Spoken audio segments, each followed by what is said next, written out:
주님께서 여러분과 함께 또한 사제의 영과 함께 루카가 전한 거룩한 복음입니다. 주님 영광 받으소서.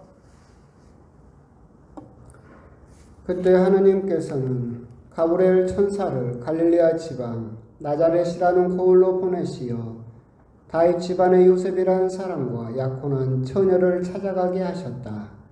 그 처녀의 이름은 마리아였다. 천사가 마리아의 집으로 들어가 말하였다. 은총이 가득하니여 기뻐하여라. 주님께서 너와 함께 계신다. 이 말에 마리아는 몹시 놀랐다. 그리고 이 인사말이 무슨 뜻인가 하고 곰곰이 생각하였다. 천사가 다시 마리아에게 말하였다. 두려워하지 마라, 마리아야. 너는 하느님의 총애를 받았다. 보라, 이제 내가 잉태하여 아들을 낳을 터이니 그 이름을 예수라 하여라. 그분께서는 큰 인물이 되시고 지극히 높으신 분의 아드님이라 불리실 것이다. 주 하느님께서 그분의 조상 다윗의 왕자를 그분께 주시어 그분께서 야곱 집안을 영원히 다스리시리니 그분의 나라는 끝이 없을 것이다. 마리아가 천사에게 저는 남자를 알지 못하는데 어떻게 그런 일이 있을 수 있겠습니까? 하고 말하였다. 천사가 마리아에게 대답하였다. 성령께서 너에게 내려오시고 지극히 높으신 분의 힘이 너를 덮을 것이다. 그러므로 태어나라기는 거룩하신 분 하느님의 아드님이라고 불릴 것이다. 내 친척 엘리사벳을 보아라. 그 늙은 나이에도 아들을 잉태하였다. 아이를 못 낳는 여자라고 불리던 그가 임신한 지 6달이 되었다. 하느님께는 불가능한 일이 없다. 마리아가 말하였다. 보십시오. 저는 주님의 종입니다. 말씀하신 대로 저에게 이루어지기를 바랍니다. 그러자 천사는 마리아에게서 떠나갔다. 주님의 말씀입니다. 그리스도님 감사합니다. 사랑하는 오늘은 5월 성모 성호를 마무리하면서 다 아시는 바와 같이 성모의 밤 행사를 함께 드리고 있습니다. 먼저 강론 짧게 하기 전에 먼저 제가 여러분에게 드리고 싶은 말씀은 성모의 밤 행사를 하면 여러분들은 꽃과 또 초를 준비를 해서 또 성모님께 봉헌하는 또 그런 의식을 하시죠. 그럴 때마다 저는 여러분에게 꼭 드리고 싶은 말씀은 그냥 해야 되니까 그렇게 한다라고 생각하지 마시고, 어떻게 보면 꽃은 아름답죠. 여러분들의 아름다운 삶과 아름다운 신앙을 성모님을 통해서 하느님께 봉헌한다. 그러니까 나의 어떤 삶을 봉헌하는 그런 의미, 감사의 의미가 들어있다라고 생각이 들고, 초는 자기 자신을 불태워서 빛을 내는 그런 특징이 있죠. 결국은 희생을 또한 의미하기도 하지만 우리는 그 초를 통해서 우리가 바라는 것을 하느님께 또한 청을 하는 증거로도 우리들은 초를 밝히면서 기도를 많이 하고 있죠.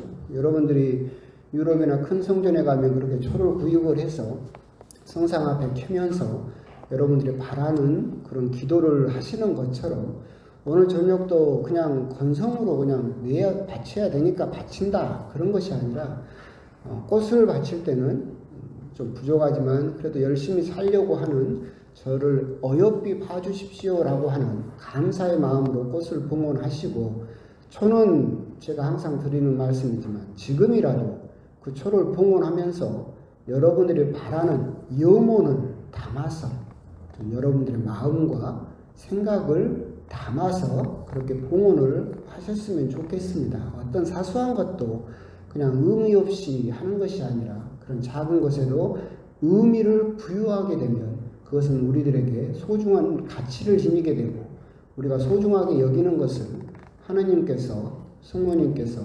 결코 무의미하다고 하지 않으시기 때문에 여러분들이 꼭 그렇게 마음을 담아서 봉헌하셨으면 좋겠습니다. 그래서 제가 조금 남사스럽지만 이럴 때 하는 것이 보통 그렇습니다.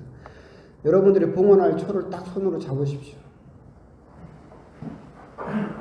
똑같습니다. 자, 3초를 드리겠습니다. 많은 걸 바라면 막 솥을 써버리니까. 자, 제가 3초를 드리면 가장 바라는 거. 하느님, 성모님, 이걸 저에게 꼭 허락해 주십시오라고 바라는 것을 그 초에다가 의미를 심으시기 바랍니다. 자, 시작. 땡, 그만. 3초 짧죠? 그 짧은 시간 안에 여러분의 처음으로 여러분들이 바라고 떠올릴 수 있으면 지금 현재 여러분들이 가장 바라는 것이 또한 그것이고 그 마음을 담아서 그 청을 담아서 성모님을 통해서 하나님께 기도하시는 것, 그것이 오늘 성모의 밤에 가장 큰 의미이고 핵심이지 않을까, 이제 그런 생각이 들었습니다. 오늘 복음을 제가 약간 바꿔서 루카 복음으로 바꿔서 봉독을 했고, 그렇게 봉독한 이유는 첫 번째는 맨 끝에 있는 우리가 여러분들 본당 티셔츠 나누어 드렸는데 우리 눈에는 잘 안 보이지만 등에가 피앗 볼룬타스 뚜아라고 적어져 있습니다. 라틴어로. 그게 오늘 복음에 있는 말씀하신 대로 저에게 이루어지기를 바랍니다. 이루어지소서 당신의 뜻이, 이제 그런 뜻입니다. 그래서 그걸 새겨 넣었는데 사실 곰곰이 보면 그 피앗이라는 삶이 당신 뜻대로 저에게 이루어지십시오라고 승낙의 뜻을 가지고 있고, 하지만 성모님께서 보여주셨던 그 피앗이라는 그 의미는 여러분들이 로마에 있는 베드로 대성전을 딱 들어가면 오른쪽에 피에타상이 있습니다. 죽은 아들을 껴안고 울고 계시는 성모님이 있죠. 신앙이라고 하는 삶은 성모님이 제일 처음에 피앗이라고 시작한 성모님의 그 삶의 끝은, 우리가 보기에는 그 끝이 뭡니까? 피에타입니다. 우리는 신앙이라고 한다면 달콤한 거, 좋은 것만이 우리들에게 있을 것처럼 생각이 들지만 성모님께서 우리들에게 보여주셨던 신앙의 삶은 그렇게 달콤하고 그렇게 이상적인 꿈과 같은 그런 환상이 아니다. 그 안에는 눈물을 흘릴 때도 있을 것이고 어떻게 보면 하느님에게 원망으로 절규해야 되는 때도 들어있을 것이다. 하지만 그 끝을 묵묵히 참고 이겨내면 하느님께서 결코 그 보상을 없다라고 하지 않으신다. 그 보상을 반드시 돌려주신다라고 하는 것을 성모님께서 보여주셨다. 그것이 결국 성모님께서 일생 동안 보여주신 피앗의 삶이지 않을까, 이제 그런 생각이 들어서 티셔츠에도 피앗 볼룬다스 뚜아라고 이렇게 새겨 넣었었는데 성모의 밤에 그런 의미도 한번 곰곰이 생각을 해 보셨으면 좋겠습니다. 저는 성모님에 대해서 이야기를 할 때 가장 많이 이야기하는 것은 그건 것 같아요. 옛날에 한번 말씀을 드렸었는데 대신덕이라고 해서 윤리에서 대인윤리가 있고 하느님께 드려야 되는 대신윤리가 있다라고 그랬었죠. 대인윤리는 물론 뭐 생명이나 뭐 경제라든가 수많은 윤리가 들어있고, 하지만 대신윤리는 굉장히 간단하다. 대신윤리, 우리가 하느님께 드려야 될 우리가 하느님께 지켜야 될 것은 세 가지밖에 없다. 그랬었죠. 뭡니까? 신망이라고 그랬죠. 그게 향주 3덕이라고, 주님을 향한 세 가지 덕, 이것을 하느님께 드리는 것, 그것이 대신윤리, 대신덕이라고 부른다라고 했었죠. 신망에라고 부르는 믿음과 희망과 사랑, 이것을 하느님께 드리는 것, 그것이 바로 믿는 사람들이 해야 될 모범이고, 또한 그것을 성모님께서 보여주셨다라고 그렇게 생각을 하시면 되겠습니다. 우리가 생각하기에 사랑에서, 그 대신덕에서 사랑은 여러 가지로 이야기가 되지만 그 부분에서 한정해서 이야기를 하면 사랑의 가장 큰 핵심은 그때 뭐라고 제가 말씀드렸냐면 용서입니다. 사랑에 용서가 빠져 있으면 그걸 사랑이라고 부를 수가 없다. 대신덕에서 사랑이라고 한다면 가장 핵심은 용서입니다. 내가 누군가를 사랑하고 하느님을 사랑한다라고 한다면, 우리는 용서하지 않고서 사랑한다라고 말한다면 그것은 거짓말이다. 사랑의 가장 큰 핵심 가치는 용서다라고 말씀을 드렸었죠. 희망의 가장 핵심적인 요소는 뭐라겠습니까? 기쁨입니다. 우수생이 한 명이네. 희망은 기쁘지 않으면 희망할 수가 없습니다. 그래서 신망의 중에서 희망이라고 하는 것의 가장 큰 핵심, 그것이 빠지면 희망이라고 부를 수 없는 것, 그것은 기쁨입니다. 그렇기 때문에 기쁨에 대해서도 말씀드렸던 것처럼 하느님께서는 끊임없이 복음, 기쁜 소식을 통해서 우리들을 기쁨으로 계속해서 초대를 하심으로써 우리들을 희망에 계속 찰 수 있게 한다라고 하는 점, 그 점을 생각하셨으면 좋겠고, 마지막 믿음. 믿음에서 이것이 빠지면 그것을 믿음이라고 할 수 없다. 뭡니까? 순명이라고 그랬죠. 믿음에서 순명이 빠지면 그것을 믿음이라고 부를 수 없다. 내가 하나님을 믿는다라고 하면서 하나님 말씀을 지키지 않아요. 내 마음대로 해요. 내 성질대로 해요. 그러면 그걸 믿음이라고 부를 수가 없죠. 믿는다라고 한다면 반드시 그 안에는 순명이 들어있어야만 그것을 믿음이라고 부를 수 있다. 그러면서 순명의 본래 뜻이 뭐라겠습니까? 순명의 본래 뜻. 무엇을 순명이라고 하느냐? 말 잘 듣는 거? 허리 잘 숙이는 거? 아니요. 순명의 가장 깊은 뜻은 잘 듣다입니다. 순명은 거기서 나온 말이에요. 우리들은 순명하면 마치 노예처럼 끌려가는 것을 순명이라고 생각을 하지만 순명의 본래 의미는 잘 듣다입니다. 잘 듣는 것은 굉장히 어렵습니다. 그렇죠? 심리학적으로도 결과를 보면 말하는 것보다 6배 이상의 힘이 드는 게 듣는 거라고. 오늘 지구사제 회의를 했어요. 노대동 성당에서 했는데 옥주교님까지 오셔가지고 우리 직장 상사께서 우리들을 지켜보고 계셨어요. 대화 주제가 굉장히 좀 예민한 부분이었어요. 그래서 막 이제 이야기를 하는데 다른 신부님들이 하시는 말씀을 듣고 제일 힘든 게 뭐예요? 내 말을 참는 게 제일 힘들더라고요. 그분 말이 끝날 때까지 계속 들어야 되죠. 근데 말도 길어. 나는 중간에 생각이 다른데라고 말을 하고 싶은데 그분 말이 끝날 때까지 계속 듣고 있어야 되잖아요. 그러니까 참 듣는다라고 하는 것은 정말 어렵다. 그런데 그 잘 듣는 것이 빠지면 순명이라고 부를 수 없고 순명이 없으면 믿음이라고도 부를 수 없다. 성모의 밤 때 이 말씀을 드리는 것, 우리의 믿음의 모범이 성모님이다라고 부르는 것은 오늘 복음에서도 여러분들이 들으셨던 것처럼 무슨 뜻인지 곰곰이 생각하였다, 되새겼다라고 하는 것이 성모님의 삶을 한마디로 정의할 수 있습니다. 천사가 와서 하느님의 힘으로 아이를 낳게 될 것, 잉태하게 될 것이다 라고 했을 때 성모님의 첫 반응이 뭐였습니까? 그 말이 무슨 뜻인지 곰곰이 생각했죠. 그렇죠. 나중에 예수님을 낳고 나서 목동들이 찾아왔어요. 그래서 천사들이 자기들에게 한 말을 성모님에게 전하죠. 그 목동들의 말을 듣고 성모님의 반응이 뭐였습니까? 그 말이 무슨 뜻인지 곰곰이 생각하였다. 아들 예수를 성전에서 잃어버렸어요. 근데 아들 예수를 다시 찾았죠. 이 건방진 아들이 왜 저를 찾으셨습니까? 제가 아버지 집에 있어야 되는지 모르십니까? 라고 탁 하자 성모님의 반응이 뭐였어요? 등짝을 그냥 스매싱을 때리는 것이 아니라 곰곰이 되새겼다. 곰곰이 생각하였다. 그 말은 무슨 말이에요? 그렇기 때문에 성모님은 순명할 줄 아는 사람, 잘 들었던 사람이었고, 그렇기 때문에 그분은 순명할 수 있는 사람이었고, 순명할 수 있었던 사람은 무슨 사람이다? 믿는 사람이다. 그렇기 때문에 성모님을 우리들은 믿는 사람들의 모범이 된다라고 말씀드렸던 그 부분을 오늘 성모의 밤 때 한번 곰곰이 우리가 되새길 필요가 있지 않을까.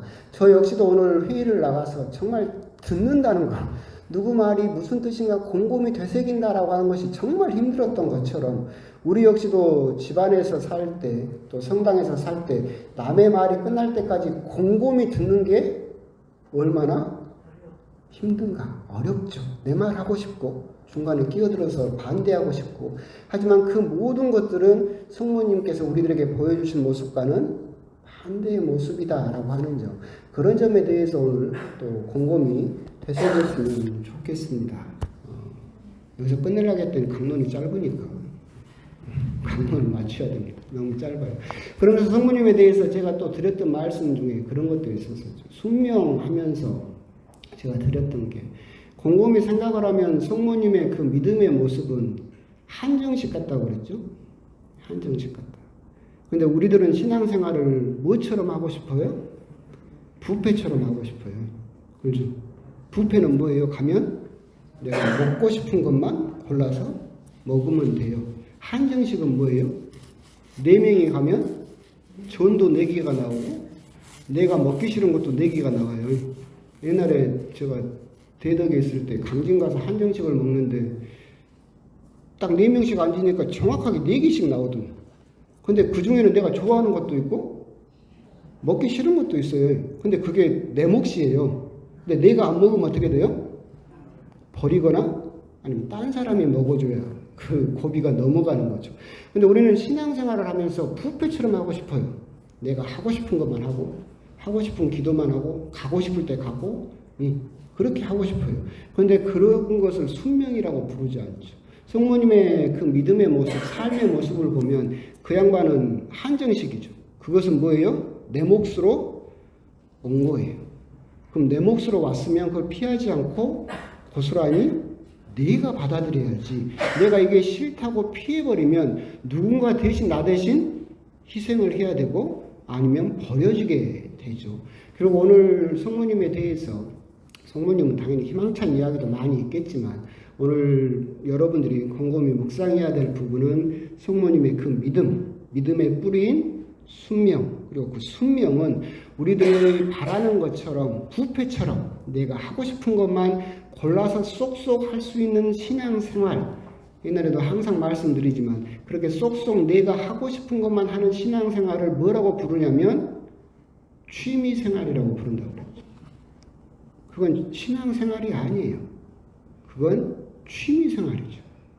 근데 항상 제가 여러분에게 말씀드리지만 그렇게 취미생활로 하느님을 믿어도 돼요? 안 돼요? 된다니까?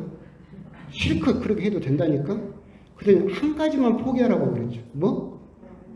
하느님 나라는 안 가야지. 못 가는 거지. 내 마음대로 내가 하고 싶어. 뷔페처럼 신앙생활을 실컷 해도 돼요. 단지 한 가지만 포기해. 뭐? 하느님 나라는 포기해야지. 이 세상에서 신앙생활도 내가 하느님을 내가 믿고 싶은 대로 믿어놓고 하느님 나라까지 가랍니다. 그런 방법은 없어요. 신앙생활을 해야 된다. 취미생활이 아니라. 그래야만 우리들은 하느님 나라에 들어갈 수 있다. 이때 항상 제가 드렸던 말씀이 최양업 신부님의 아버지 말씀을 드렸죠. 최경환 성인.